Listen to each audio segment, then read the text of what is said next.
The dust in the attic always felt like frozen time. It settled on the shoulders of old coats and the lids of forgotten boxes like a gray, silent blanket. For 20 years I had avoided the far corner behind the cedar chest. That was where Martha's life had been folded away. I told myself I was preserving her memory, but in truth I was protecting my own scars. Grief is a quiet tenant. It lives in the dark corners of your house until you disturb it. Yesterday, the roof leaked.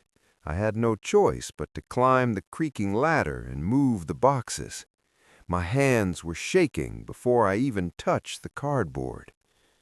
There, tucked inside an old accounting ledger from 2005, was a pale blue envelope. It wasn't yellowed like the others. It looked as if she had placed it there this morning. On the front, in her sharp, elegant cursive, were 4 words: "To Arthur, when needed." I sat on the dusty floorboards, the smell of old paper and rain-damp wood filling my lungs.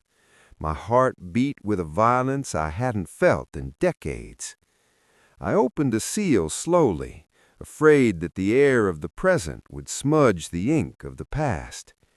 As I began to read, her voice, the specific melodic lilt of her laughter, rushed back into the room. "My dearest Arthur," the letter began, "if you were reading this, the world has kept spinning without me for quite some time. I know you. I know you have probably kept my dresses in the closet for too long. I know you have looked at the empty chair at the dining table and apologized to the silence. Please stop apologizing, my love. I'm writing this on a Tuesday afternoon while you are at the office. The sun is hitting the kitchen floor just the way you like it. I watched you leave this morning, adjusting your tie in the hallway mirror, and I realized I never told you the most important thing. You always worried about the numbers, Arthur. You worried if we had saved enough, if the house was a good investment, if the future was secure. But I want you to know that my security was never in the bank. Do you remember the summer of the great drought?